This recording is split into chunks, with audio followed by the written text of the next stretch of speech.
Bom dia a todos. Vamos dar início à sessão de julgamento da 5ª Câmara Julgadora do TIT, sessão do dia 12 de julho de 2023. Vamos analisar inicialmente o processo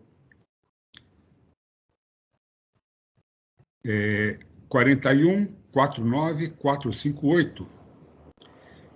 Trata-se de um recurso ordinário apresentado pela Tereus Açúcar e Energia Brasil Sociedade Anônima. Eu sou o relator desse processo.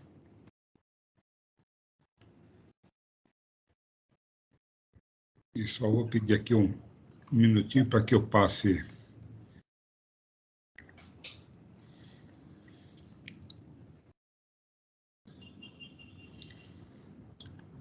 O doutor Rodrigo, já está liberado o seu processo lá, tá? Vamos lá. Não há pedido de sustentação oral.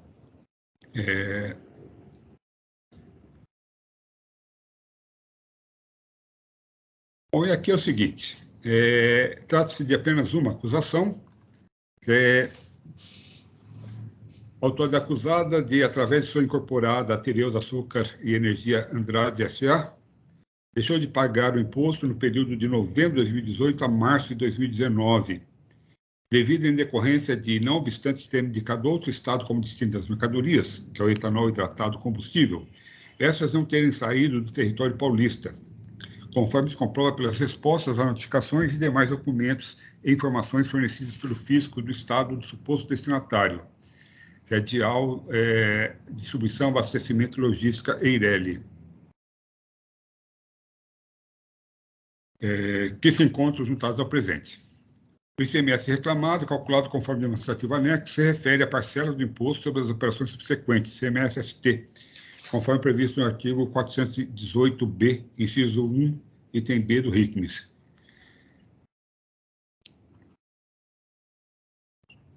Muito bem. Bom, na verdade, ele tem várias aqui alegações de nulidade, que eu as afasto, né? Então, a primeira alegação de nulidade é do AIM, né?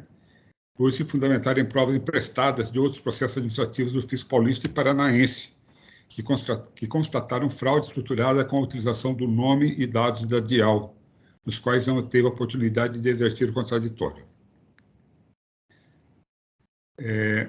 Bom, aqui no caso eu afasto essa alegação. Bom, deixa eu ler o voto, nós estamos com tempo hoje, então vamos lá. Em primeiro lugar, a utilização de provas produzidas em outros processos é expressamente autorizada pelo artigo 372 do CPC, de aplicação supletiva no processo administrativo, consoante o artigo 15 do mesmo Código. Em segundo lugar, a recorrente não era a parte legítima para participar daquele processo de produção de provas, de um esquema de fraude estruturada para sonegar o ICMS devido ao Estado de São Paulo. Sobre ela não pesa nenhuma acusação de participação direta na fraude desvendada pelo fisco, e, por isso, não havia justo motivo para sua participação naquele processo. Nele foram constatados fatos que dizem respeito a operações promovidas pela autuada, e sobre esses, ela teve a oportunidade de participação, apresentando informações e documentos que entendeu necessários para justificar a legitimidade de sua conduta. Ao contrário do que ela diz, foi-lhe garantido pleno contraditório, pois foi-lhe entregue cópia de todo o processo de fiscalização da DIAL, de maneira que, nesse processo administrativo, teve a oportunidade não somente de comprovar que as mercadorias por elas vendidas foram entregues no endereço consignado nas notas fiscais que emitiu, mas também atacar as provas colhidas no procedimento fiscalizatório da DIAL. Aponto, por fim, que, ao contrário do quanto asseverado no recurso, a utilização de prova emprestada é majoritariamente admitida por esse Tribunal de Impostos e Taxas do Estado de São Paulo, como se observa de seus acordos proferidos nos processos tais. Eu cito aqui os últimos processos disso. O acordo dissonante citado pela recorrente, no processo tal, foi anulado por unanimidade na Câmara Superior na sessão de 12 de abril de 2022. Afasto também a alegação de nulidade da decisão recorrida por suposta falta de fundamentação, pois nela não encontramos os 3 vícios apontados pela recorrente. O primeiro vício apontado seria a afirmação da ilustre julgadora de que, abre aspas, a empresa DIAL sequer teria sido cessionária da Unibrasp após o ano de 2016. E aí continuou. Não se verifica nessa assertiva nenhum vício da decisão, pois ela está conforme ao conjunto probatório produzido desses autos até aquele momento. Tanto que somente com o recurso ordinário, a recorrente trouxe às folhas tais o documento que fundamentaria a sua alegação de erro. O segundo vício apontado se fundamenta numa distorção do sentido da decisão recorrida. Diz a recorrente que a julgadora Có teria concluído que, abre aspas, embora as competências de novembro e dezembro de 2018 efetivamente estivessem fora do período relativo às informações prestadas pelo fisco paranaense, o valor apurado das referidas competências é imaterial. Fecha aspas. Nas diversas releituras que fiz da decisão, não encontrei nenhum trecho cuja interpretação pudesse, ao menos, se aproximar do que é afirmado pela recorrente.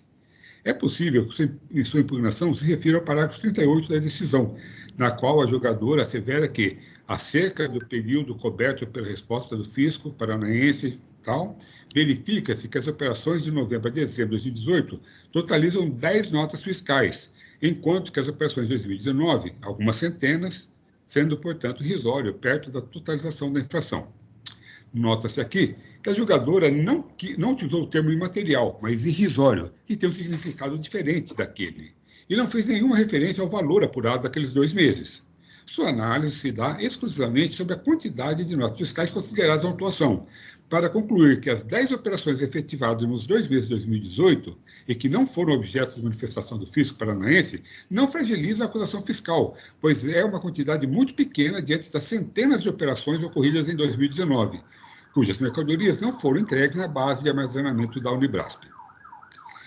Considerando que na decisão recorrida não constou que o valor relativo a esses 2 meses não é relevante, indefiro o pedido do decote dessa parcela do lançamento. Que ele faz meio jocosamente, ele faz esse pedido, fala, já que é irrisório, então exclui esse valor do lançamento. E continuo então aqui. Também não se verifica na decisão recorrida o terceiro vício apontado pela recorrente, que a julgadora de primeira instância teria se limitado a repetir todo o histórico do trabalho fiscal, não analisando com profundidade os fundamentos trazidos na impugnação.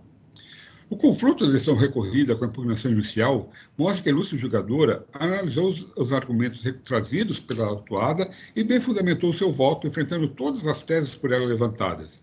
A decisão guerreada bem enfrentou as questões postas nesses autos, decidindo-as fundamentadamente, onde verifica o conteúdo da decisão, que é o essencial para o deslinde do caso, bem como as razões de convencimento do órgão julgador. Nenhuma nulidade há na decisão recorrida, que, analisando os documentos juntados pela autuada, apenas não conferiu a eles o valor probatório por ela pretendido. Afastada por inexistentes nulidades suscitadas, passo a análise das questões de mérito que envolve o presente julgamento. Trata de controvérsia que se resolve pelo exame das provas trazidas aos autos.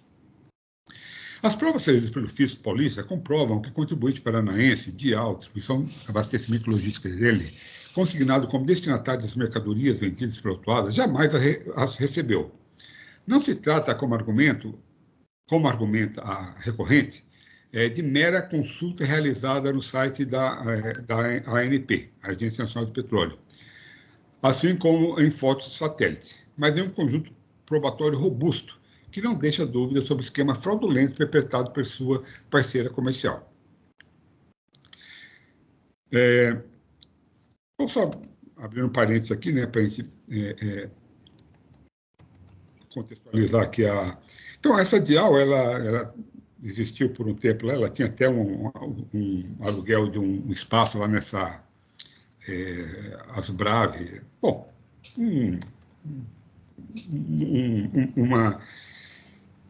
uma empresa lá do Paraná que tem vários tanques, alugaria para várias empresas, né? Bom, então aí, diante das suspeitas que a gente vai ver depois aqui, de que, na verdade, esse combustível que era vendido para DIAL, né, que supostamente era remetido do Paraná, nunca saiu de São Paulo, né, foram várias as empresas, né? Eles foram o fisco o fisco fez todo o procedimento em São Paulo e pediu para o fisco paranaense fazer lá uma diligência, né? E lá, essa Abrasp aí, que é essa empresa, falou, olha, que ela tinha controle de tudo que entrava e saía, né, para depósito nos seus tanques lá, Ela falou, olha, da Dial não entrou, nesse período, né, de 2019, não entrou nenhum carregamento de combustível vindo de São Paulo. Entrou aqui do Rio Grande, acho que do Rio Grande do Sul e de outro estado, tal, mas não veio nada de São Paulo, da Dial para cá, né? Então, esse é o cenário. Então, não há dúvida de que para lá esse combustível não foi, né? Então, continuando eu aqui. Só uma coisa, né? Foi um trabalho muito bem feito, né? Foram muitos levantamentos, todos os transportadores foram notificados, apresentar os comprovantes de transporte dessa mercadoria. Então, grande parte deles não reconheceu as operações, as prestações de transporte dessa mercadoria. Outros falaram, eu só fiz, dessas 15, eu só fiz 2. E outros, né, tem até aqui que eu vou citar mais para frente, falou, olha, eu peguei lá na Tereus e levei para Ribeirão Preto, né? Descarreguei em Ribeirão Preto, né? Então, continuo eu aqui, ó. Merece menção inicial o fato de que todos os acessos eletrônicos efetuados pela Dial no Ambiente Nacional da Nota Fiscal Eletrônica, seja para emissão de documentos fiscais ou suposta confirmação da operação de compra, utilizaram-se do IP, né, o Internet Protocol, número tal, cuja localização geográfica está na cidade de São Paulo, e não na cidade de paranaense de Araucária, onde a Dial estava estabelecida. As florestais, vemos que as diligências realizadas pelo Fisco Paranaense concluíram não ser possível afirmar que as mercadorias vendidas pela Autuada e por outras usinas do estado de São Paulo adentraram as fronteiras daquele estado.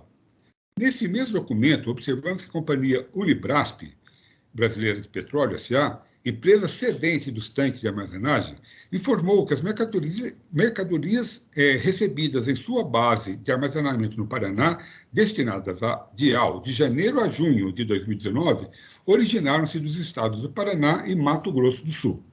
Isso. Eu havia falado do Rio Grande do Sul, Mato Grosso do Sul.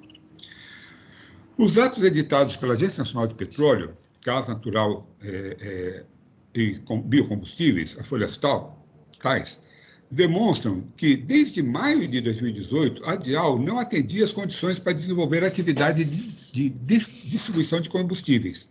Em 24 de maio de 2018, a ANP revogou a autorização de funcionamento da Dial, as Florestais, que se manteve funcionando por força de medidas liminares em mandado de segurança, que, ao fim, foi denegada com a revogação definitiva de sua autorização de funcionamento. Aqui tem essa questão, ou seja, muito antes das operações aqui, essa Dial já apresentava, ela já não teve a sua autorização da ANP renovada, né? E entrava com mandado de segurança para ir e conseguiam eliminar mandado de segurança e tal. E o fato que teve 2 liminares cassadas, né, que depois foram restabelecidas e tal, mas o fato é que também vai ver daqui a pouco, entre essas operações aí desses 2 meses de 2018, né, que lembrando que nossas operações de novembro de 2018 a junho de 2019, elas foram feitas em períodos, inclusive, que ela não tinha autorização do ANP, né, que havia sido, né, revogada, acho que lá em maio, depois ela foi restabelecida em junho, possivelmente, depois de novo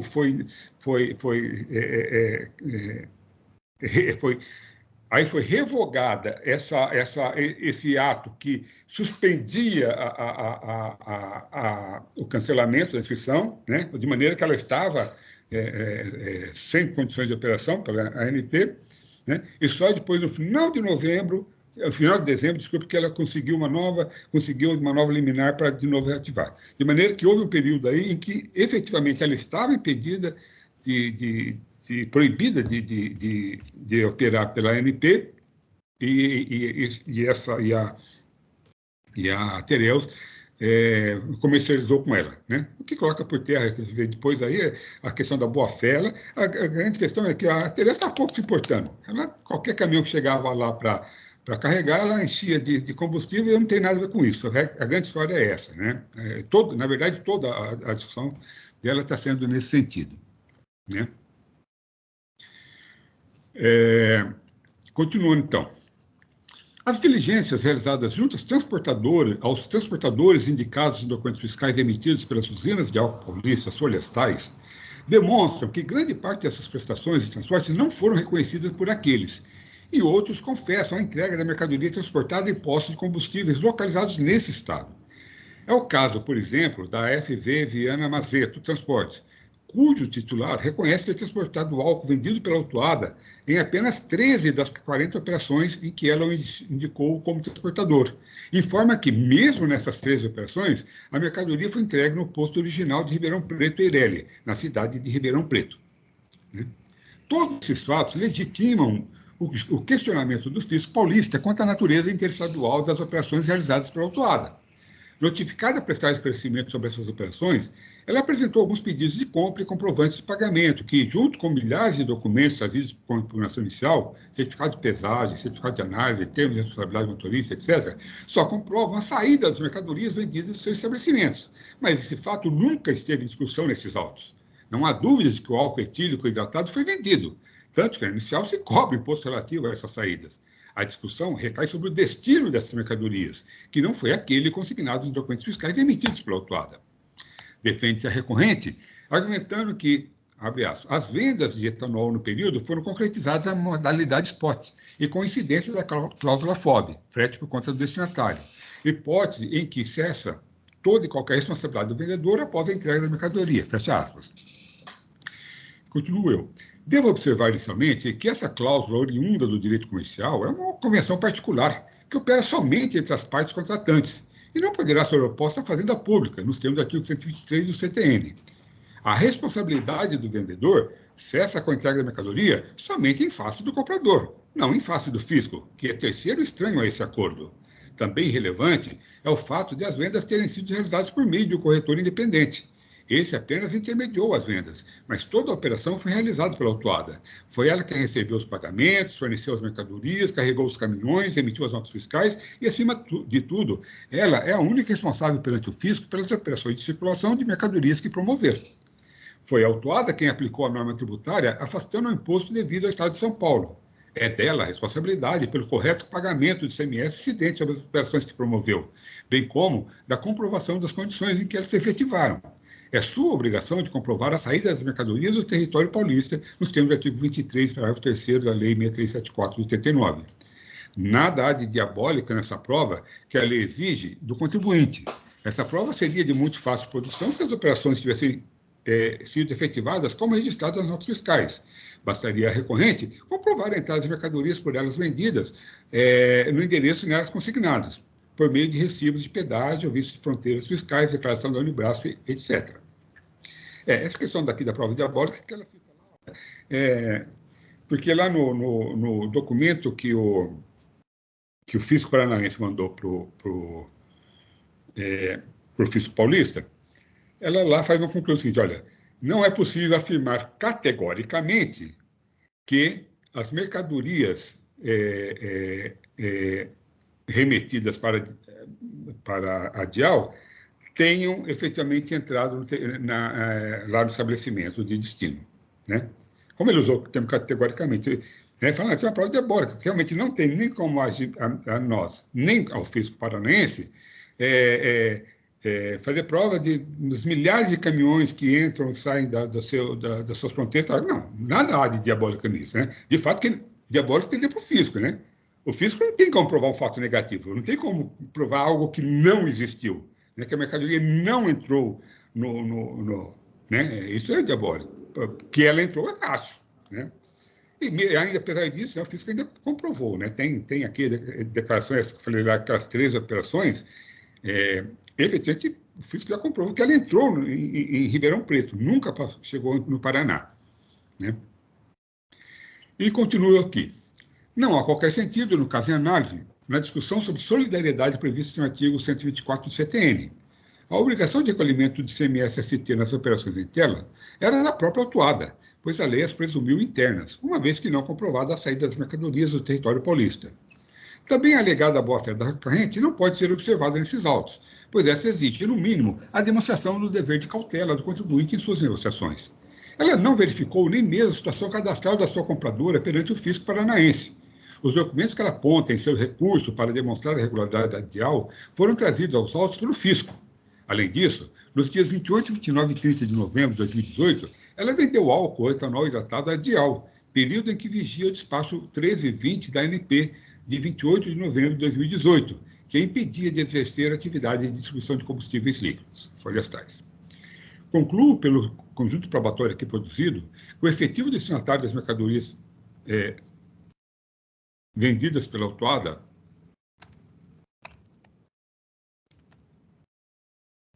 não foi a empresa consignada nas notas fiscais. Como ela não comprovou a saída das mercadorias do território paulista,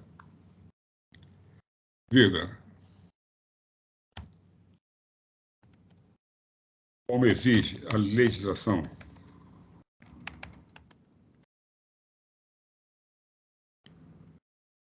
do ICMS,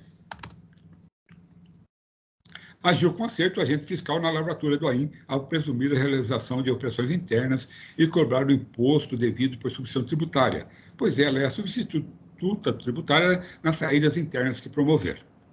Relativamente ao caráter confiscatório da multa aplicada, que eu afasto, você já conhece esse meu argumento.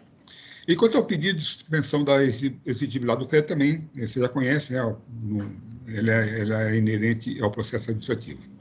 Em conclusão, conheço do recurso ordinário, ele nega o provimento, julgando integralmente procedente o AIM exordial. Bom, senhores, esse é o meu voto, que eu coloco aí a apreciação dos senhores. O processo está em discussão. Enquanto isso, eu vou aqui só registrar aqui o voto. Excelente voto, presidente. Eu acompanho o seu entendimento. Doutor Rodrigo, eu não te ouvi direito aqui. Pode repetir, por favor? Não... Eu disse que eu achei excelente o voto, bem abrangente, e eu acompanho integralmente. Obrigado. Obrigado, doutor Rodrigo.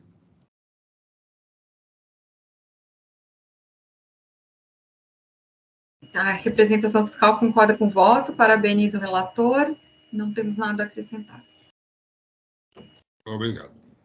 Eu também acompanho, gostei muito do voto, conteúdo, acompanho o relator.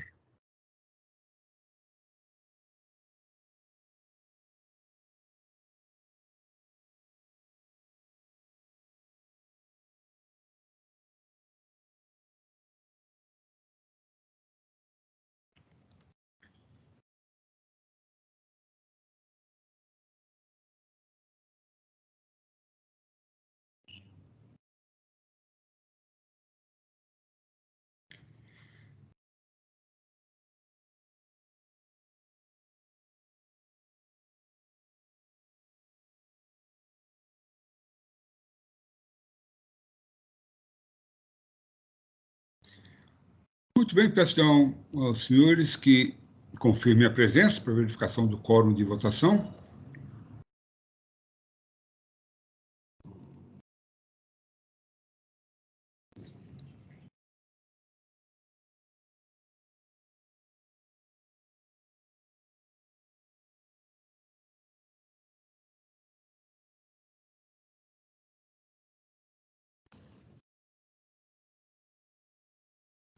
Em votação.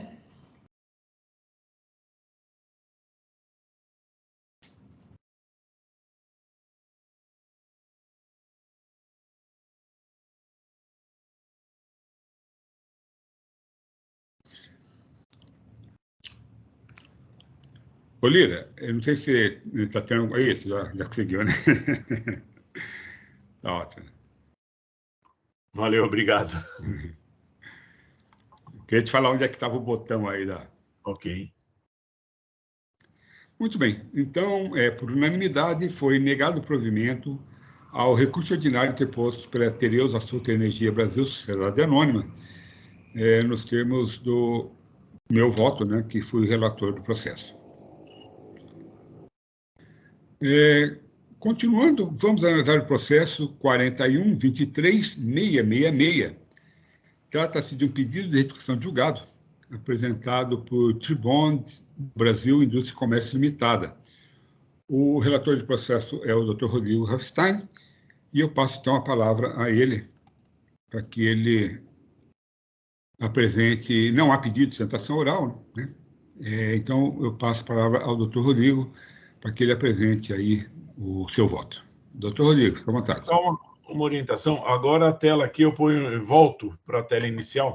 É isso, volta para a inicial, e na inicial tem lá o processo do... Eu acho primeiro da lista lá, o Tribond lá.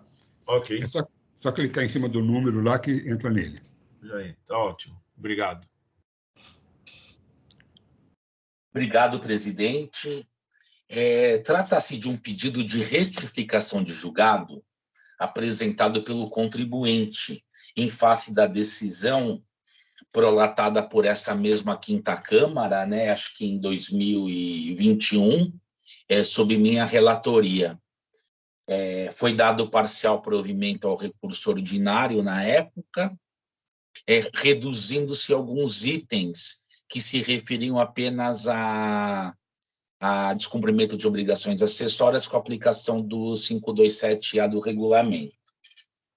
Se insurge a requerente com o pedido de retificação de julgado em relação a alguns aspectos. Eu vou passar, então, a leitura do voto, ele é sucinto, fica mais fácil.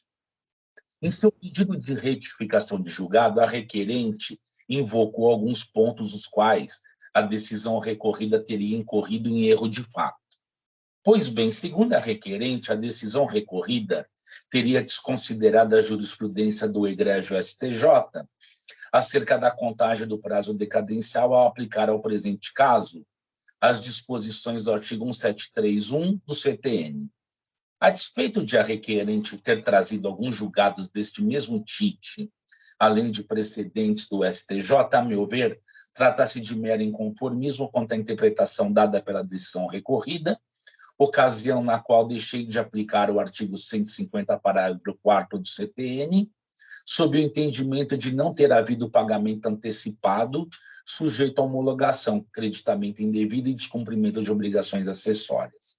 Além disso, invoquei naquela oportunidade a súmula número 9 de 2017 deste tribunal, a qual pacificou o entendimento nesta seara pela aplicação do artigo 1731 do CTN para fins de contagem do prazo decadencial.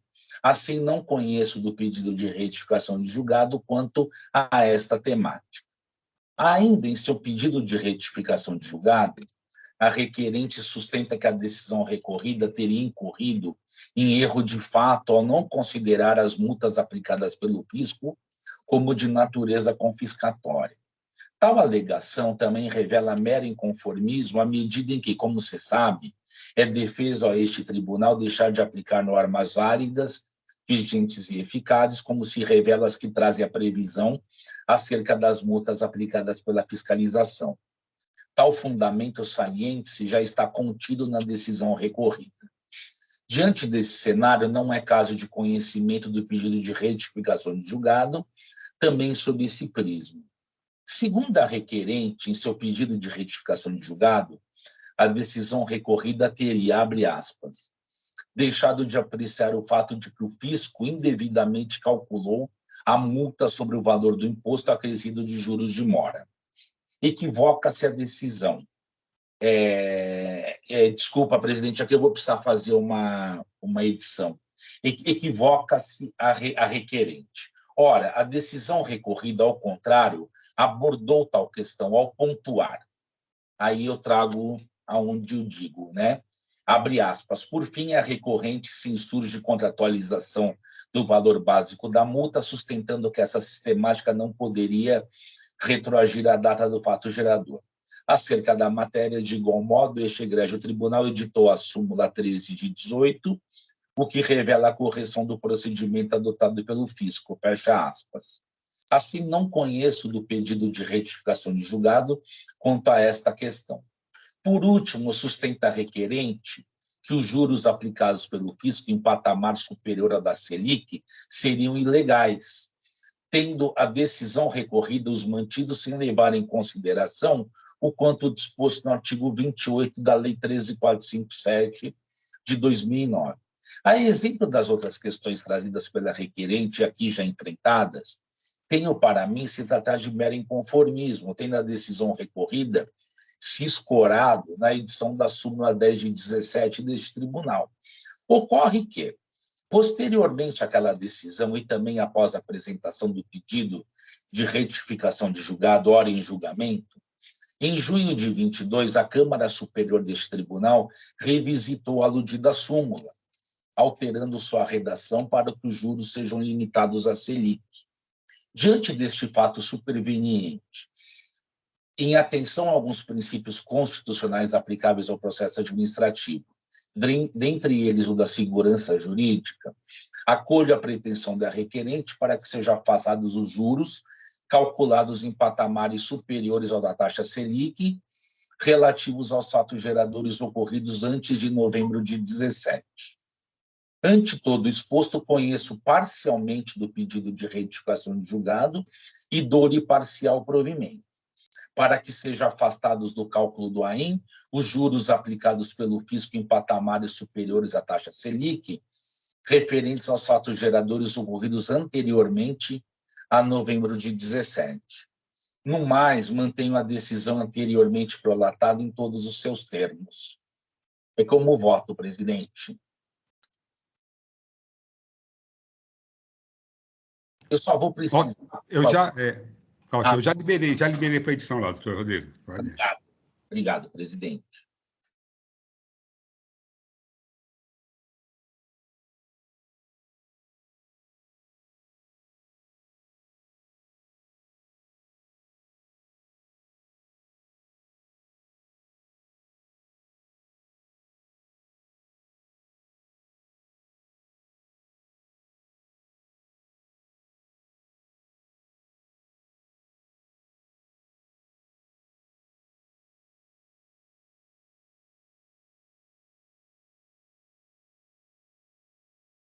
Feito, presidente. Obrigado.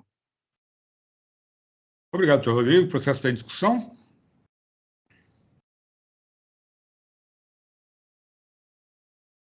Então, no caso aqui, só o Lira que confirme a presença.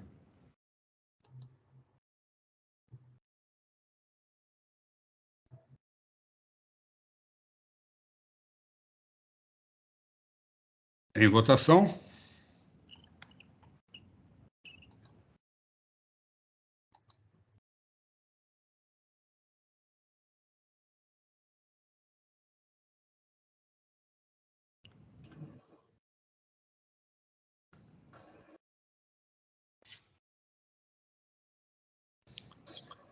Muito bem. Então, por unanimidade, foi conhecido parcialmente o pedido de retificação de julgado apresentado pela Tribond do Brasil, Indústria e Comércio Limitada, e na parte conhecida foi dado provimento apenas para a limitação da taxa de juros à taxa Selic, nos termos do voto do relator, Dr. Rodrigo.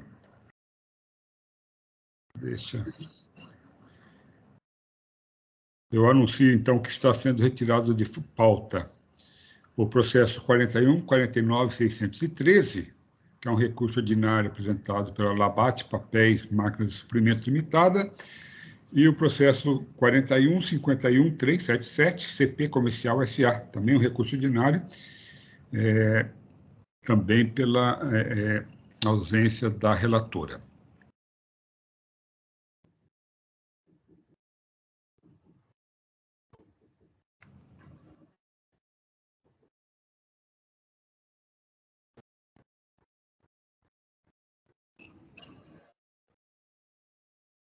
Só mais um minuto aqui para eu...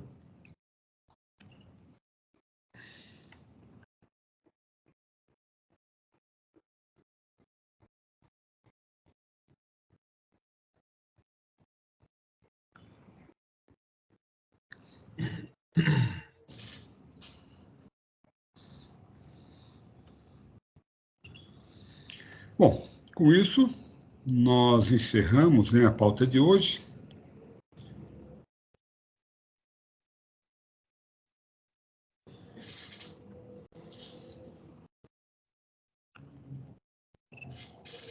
Muito bem. Com isso, encerramos a pauta de hoje. agradecendo a presença da prestação fiscal, doutor Rodrigues, especialmente ao doutor Alexandre Lira, que está aqui substituindo o Rui, né?